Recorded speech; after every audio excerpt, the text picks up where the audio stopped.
Huwag mo isawalang bahala. Ang bawat iniimik mo, sinasabi mo, ito'y nakaka-apekto sa buhay mo, sa isip mo, sa mental health mo, sa puso mo, sa lagay ng puso mo, maging sa kinabukasan mo. Kaya kagaya ng barko, ang buhay natin ay may malawak pang nakaabang para sa atin. Malawak pa yung plano ng Diyos para sa atin. Imagine mo, isa kang barko na naglalakbay sa malawak na karagatan at sa pamamagitan ng iyong dila, dinidikta nito kung ano magiging kinabukasan mo.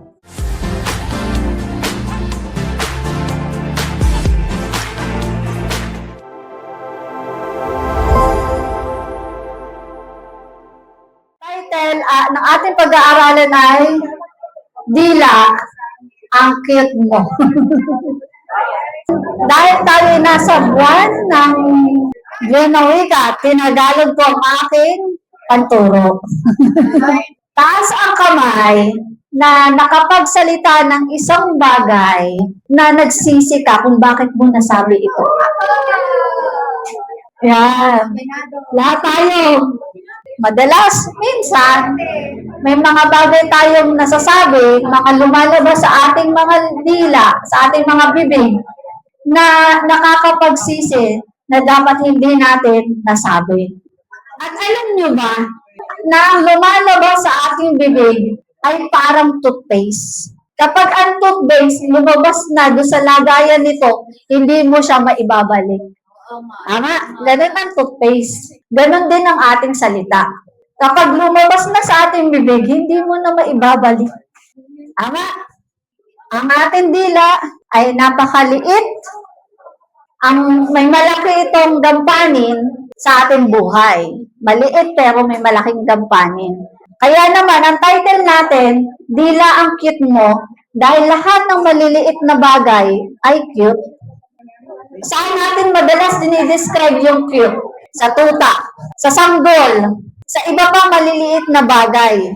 Ang dila ay maliit din, kaya kung titingnan, cute. Pero, bagamat datapat, subalit ang dila ay maliit, cute kung titingnan. Pero, wag mo itong mamaliitin. Ang dila ang tunay na small but terrible. Maliit, pero may malaking nagagawa sa buhay ng kahit sino. Dahil malaki din ang papel ng ating dila bilang mananampalataya, kaya ngayong araw, titingnan natin ang tatlong importanteng paalala kung paano natin dapat harapin ang ating dila.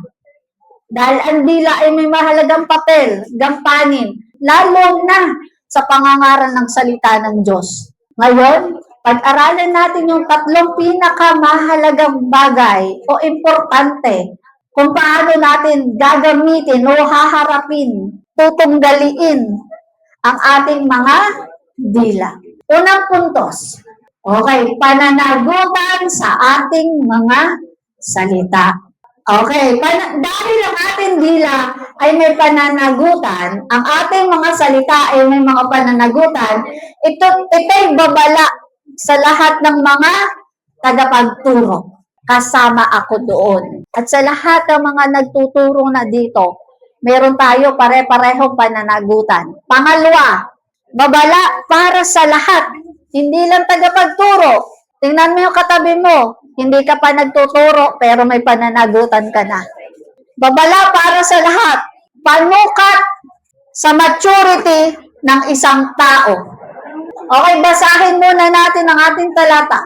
Sabi ng Santiago, Kabanata 3, talatang 1 hanggang 2. Mga kapatid, huwag maghamad na maging guro ang marami sa inyo.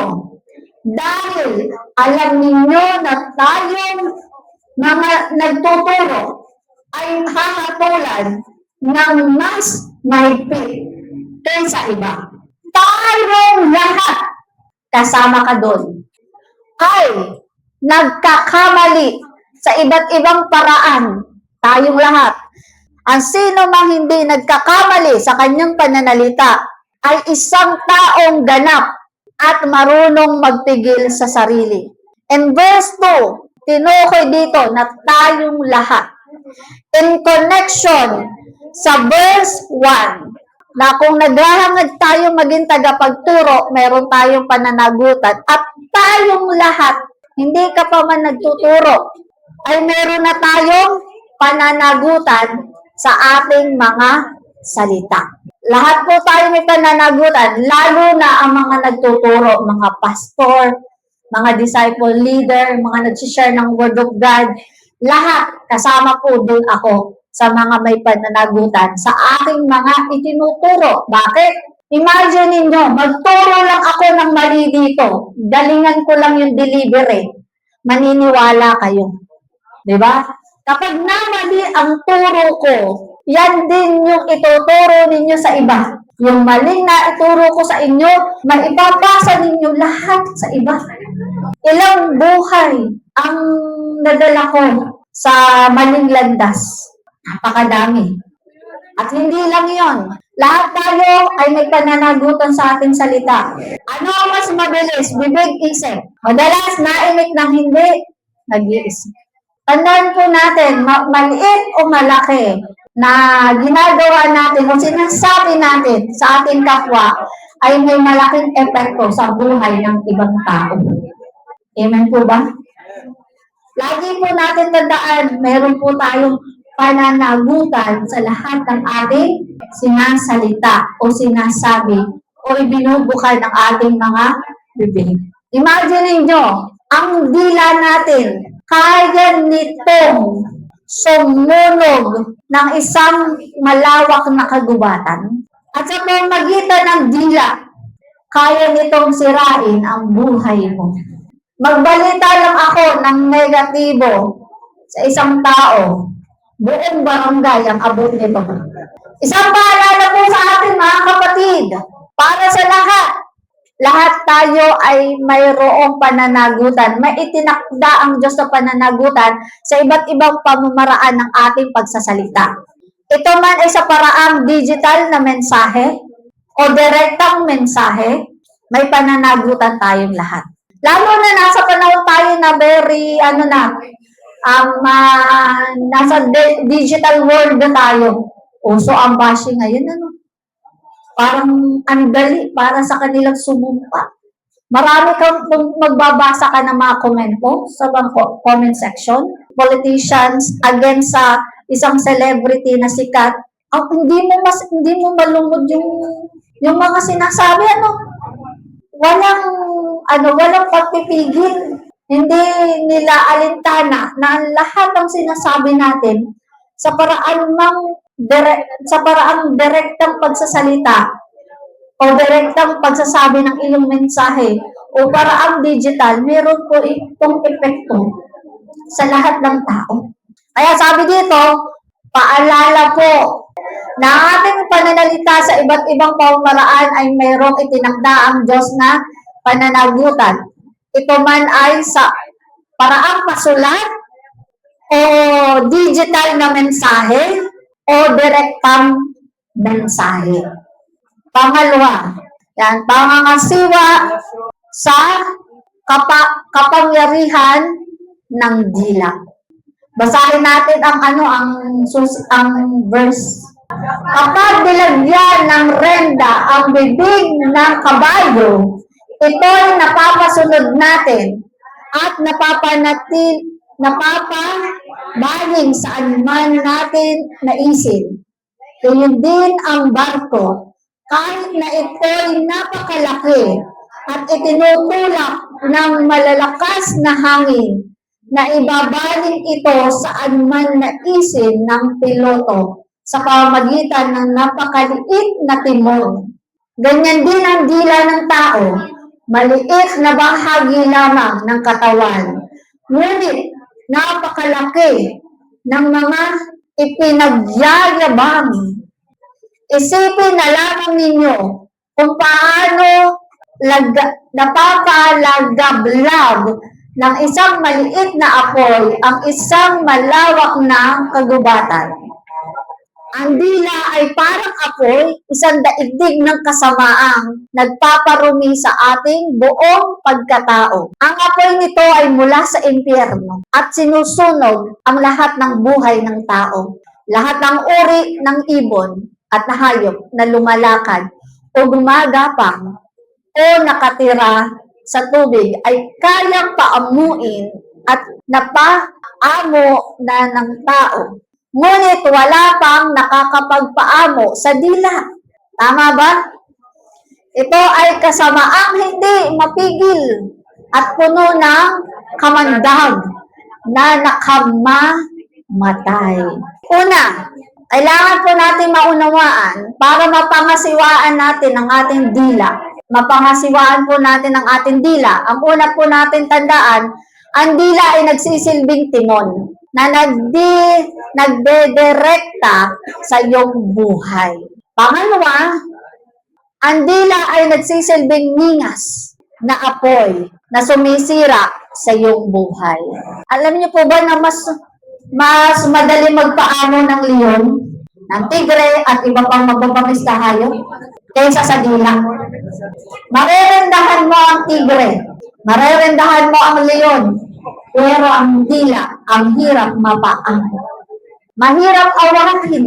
Kaya, tinuturuan tayo ni Santiago na kailangan namin pangasiwaan ng ating dila. Maging mag-ingat tayo sa ating pagsasalita. Isipin natin mabuti. Ito boy makakatulong sa iyong paglago. Lalo na, nasanay tayong magsalita ng mga kutsinta, puto, 8 o'clock, juice. Kapag buong buhay mo nagsasalita ka ng mga bagay na ganyan, ang hirap pigilin, tama. Kapag ikay natisog lang na ako, natisog ka lang. Ang bilis lumabas ng bibig kasi nga, yun yung laman ng puso eh. Nasanay sa matagal na panahon ngayon, paano mo to babaguhin? Kailangan mong pangasiwaan. Yung mga, hindi ko maimit eh. Yung mga praise the Lord. Hallelujah. Glory to God. Kung ganun sana pag natatapilok, hallelujah. Kapag may nadadapa, praise the Lord. Lalo na kapag galit, ang lutong. Sino dito aamin na dati malutong, chicharong magsalita? Di ba ang lutong? Imagine ninyo, ang dami nang sumumpa sa mga nanay. Ina. Iba. Ginawang slap ang kanilang mga nanay. Ginawang prostitute. Ang daming kaya naman, tumataas ang immoralidad sa mga kababaihan. Kakakakar sa mga nanay. Napaka-juicy. Tapos, ang daming mga tamad mag-aral na bata ngayon. Kaka-BO-BO. Kaka-TAN-GA. Kaka-TAN-GA, mga magulang. Ang hina mo naman, ang hina ng diskarte mo. Wala kang pakinabang, wala kang alam, wala kang tukoy. Nasumpa. Ano naging epekto? Dumami ang mahirap mag-isip. Pumurol ang kaisipan. Sabi nung iba, actually hindi naman pumurol. Nagkaroon ng poverty mentality. Dumami ang nagkaroon ng poverty mentality. Ano yung mga poverty mentality? Hindi ko kaya. Hindi ko alam. Wala akong alam. Hindi naman ako magaling. Hindi na ako yayaman. Ganito na ang buhay ko. O kaya naman, dumami ang naging prideful. Kailangan may patunayan ako. Babangon ako, dudurugin ko sila lahat. Dalawa lang yan, pareho yung pangit. Dumami ang mababa ang tingin sa sarili, dumami ang mayabang. Pareho yung extreme, mga kapatid. Bakit? Dahil lang sa salita. Nasasaktan tayo, nagkakasakitan tayo dahil saan? Sa salita. Ang dila ay parang word of God, tigkabilay talim. Tumatago sa puso mo, kaya nasasaktan ka. Kaya naman yung ating bibig, pakiusap, pangasiwaan po natin. Nakakita na ba kayo ng barko?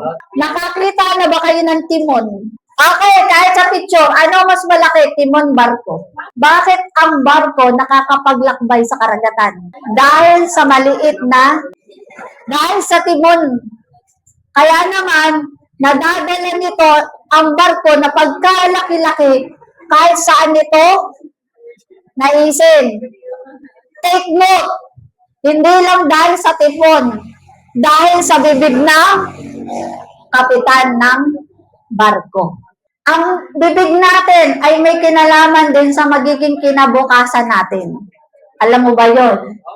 Ang bibig mo ay may malaking papel sa kinabukasan mo. Kapag sinabi mo sa sarili mo hindi mo kaya, ang future mo hindi mo nga kaya.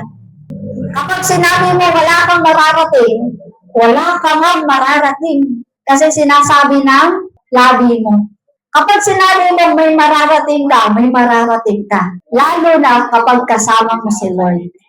Huwag mo isawalang bahala. Ang bawat iniimik mo, sinasabi mo, ito'y nakaka-apekto sa buhay mo, sa isip mo, sa mental health mo, sa puso mo, sa lagay ng puso mo, maging sa kinabukasan mo. Kaya kagaya ng barko, ang buhay natin ay may malawak pang nakaabang para sa atin. Malawak pa yung plano ng Diyos para sa atin. Imagine mo, isa kang barko na naglalakbay sa malawak na karagatan at sa pamagitan ng iyong dila, dinidikta nito kung ano magiging kinabukasan mo. Ang dila ay nagsisilbing ningas, apoy, na sumisira sa iyong buhay. Minsan, nagsisimula ang pagsumpa sa iyong dila mismo. Yung pagsasabi mo ng, Lunes na naman, o pasok na naman, magtatrabaho na naman. Para yung apoy na unti-unti sinisira ang iyong buhay. Parang magkakasakit ako, parang lalagnatin ako, ang sakit yata ng ulo ko, hindi na ako makakapasok nito. Kasi ang laki ng epekto ng dila, akala natin wala, meron. Kasi kung ano sinasabi mo, yun ang laman ng puso mo. Ayun din ang dumadaloy sa isip mo. Kaya naman, kagaya ng isang kabayo, rendahan po natin ang ating dila. Okay, ano yung dapat nating alalahanin pagsasabuhay? Okay, isipin mo muna nating mabuti ang epekto ng ating mga salita bago tayo sumagot. Pag mainit tayo, gusto natin iimik agad tayo . Lalo na ang mga akusasyon ay puro kabulaanan at kasinungalingan. Talagang iimik ka, hindi ka papayag . Lalo na kapag may mga judgment against you, talagang magsasalita ka ng pilit . Tama ba? Ang hirap nito, halimbawa may kakausapin ka, talagang may ginawa sa iyo at atraso. Gusto mo kaagad sugudin. Murahin. Pero sabi sa ating napag-aralan, isipin muna natin mabuti ang epekto ng ating mga salita bago tayo sumagot. Dahil alam natin ang ating pananalita ay may kapangyarihang umakay sa kapwa sa tamang landas o tuluyang sumira sa kanilang buhay. Pag-isipan mabuti kung ito ba'y makakagaling o makakabuti o makakabuhay o makakapatay o makakasama sa isang tao. Alam nyo, kapag ako nasa ganitong sitwasyon talaga, kailangan kong mag-pause. Mag-inhale, exhale. May mga sitwasyon sa buhay ko na gusto kong magsalita, pero minsan kailangan ko ng katahimikan. Kailangan natin ang ating mga sarili, tama. Kapag nagsalita ay malupit. Talaga lalo na kapag nanahimik ay malupit. Mapapapraise the Lord ka, Lord, pakitigil. Kapag sasabog ka na, ito ang tip ko. May mga instances talagang sasabog, tama? May ganyan akong moment na sasabog ako. Kapag meron ako mga kinakounsel na ganyan ang sitwasyon, sabi ko, lumabas ka sa walang tao. Kung kailangan mong sumigaw ka, pero piliin mo yung lugar. Piliin mo kung yung sitwasyon, kung ito ba'y makakapanakit o makakaapekto. Kailangan ng space, kailangan ng hinga. Actually, kailangan natin i-express yung ating emotion. Kaya maraming sumasabog kasi hindi nag-e-express ng emotion. Ah? Ito ang gawin nyo. Huwag nyo i-press daw ng inyong emotion, i-express. Ako kasi nag-e-express.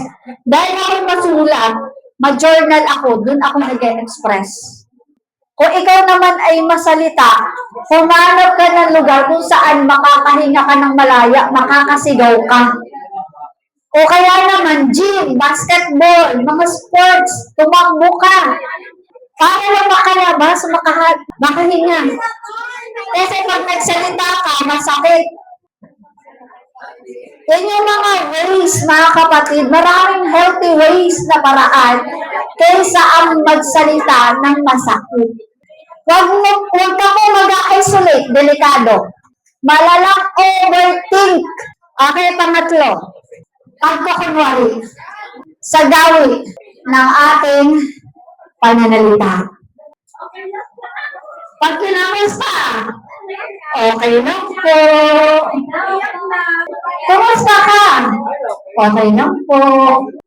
Dapat po ano yung totoo. Okay, verse 9 to 12.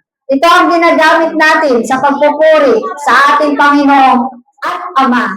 At ito rin ang ginagamit natin sa panlalait sa taong nilalang na kalarawan ng Diyos sa isang bibig ng gagaling ang pagpupuri at panlalait. Hindi ito dapat mangyari, mga kapatid. Hindi lumalabas sa isang bukal ang tubig tabang at tubig alat. Mga kapatid, hindi makakapamunga ng olibo ang puno ng igos o ng igos ang puno ng ubas. At lalong hindi rin bumubukal ang tubig tabang sa bukal ng tubig alat. Okay. Una, ang buhay ay larawan ng tunay na pagkatao. Kung anong buhay mo ngayon, yan ang larawan ng tunay mong pagkatao. Sa gawa makikilala ang bunga ng isang tao. Sa gawa makikita at nagpapakilala kung sino ka nga ba talaga. Ang buhay mo ay reflection ng laman ng puso mo ngayon. Kung paano mo nire-representa ang iyong sarili, ikaw yun. Ang bibig ay salamin ng puso. Kung ikaw'y palamura, yan ang puso mo. Kung puro negative ang lumalabas sa bibig mo, yan ang laman ng puso mo. Pero kung puro positive, nakaka-encourage, nakakapagpalakas, yan ang laman ng puso mo. Kung ano madalas mo ka-express, yan ang laman ng puso mo. Ano ang madalas lumalabas sa bibig mo sa mga panahon ito? Pagpupuri o panlalait? Negative o positive? Nakakapagpalakas o nakakapagpahina? O nakakaganda o nakakapangit? Yan. Dahil ang buhay natin, ang larawan ng tunay nating pagkatao, may kinalaman ito sa kung paano ka nagsasalita araw-araw. Paano ka ba magsalita? Reklamador ka ba? Sa totoo lang, ayoko po sa reklamador. Bakit? Negative confession is always against the will of God. Sindan ako, ang dami paniki. Mag-opening prayer ka. Ba't ako?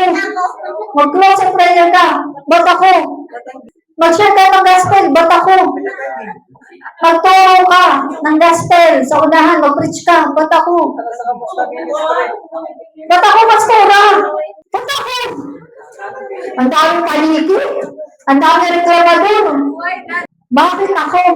Bakit ako tatandi? Bakit ako magre-reklamo? Bakit hindi ako susunod? Hindi dapat sana. Sana ganoon. Sana. Sa totoo lang, ang reklamo ay hadlang sa pagpapala ng Panginoon sa buhay mo. Kabaligtaran ng pagpupuri at pagpapasalamat ay pagre-reklamo. Imbis na magpasalamat at magpuri sa Diyos ay reklamo. Bakit ito lang? Aabutan ng pera, ng baon, ng mama at ng papa. Bakit ito lang? Kulang. Aabot ka ng sweldo. Ito mo. Reklamo. Ano ulam? Tuyo. Tuyo na naman. Ano ulam? Kangkong. Ginisang kangkong. Ginisang kangkong na naman. Hindi. Naalala ko yung biro sa bahay eh. Sino ba nagbiro sa bahay? Eh kami sunod-sunod na gulay. Nag-www.com kami. Dahil www.com kami ng isang taon, puro kami gulay. Hindi ko alam kung sino sa amin na nagsalita. Total, magkarne naman tayo, baka hindi na tayo mamatay.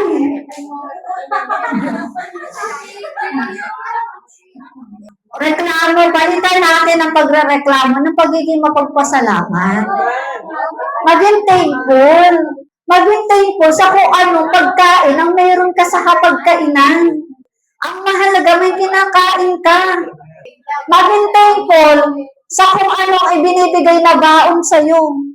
Maging thankful. Maging thankful ka dahil nakakapag-aral ka. Kung ikaw ang nagasalo ng second hand, at hindi ka babilhan ng brand new, maging thankful ka pa din. Maging mapagpasalamat. Maging mapagpasalamat ka sa eskwelahan na meron ka ngayon. Maging mapagpasalamat ka sa trabaho na meron ka ngayon. Maging mapagpasalamat ka sa lahat ng oras. Huwag kang magreklamo kung ikay single pa ngayon. Nagre-reklamo. Binasted na kanilang nililigawan. Pasalamat ka't binasted ka. Bakit? Gastos yun. Nakipag-break. Buti nila nakipag-break ngayon. Maaga pa. Kasi kung kayo mag-asawa na, mas masakit.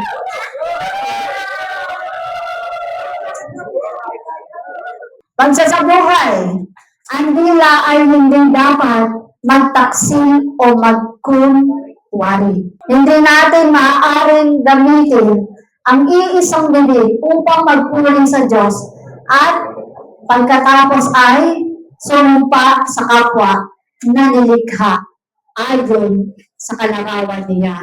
Ang ipagpasalamat natin, salamat Panginoon sa gulay.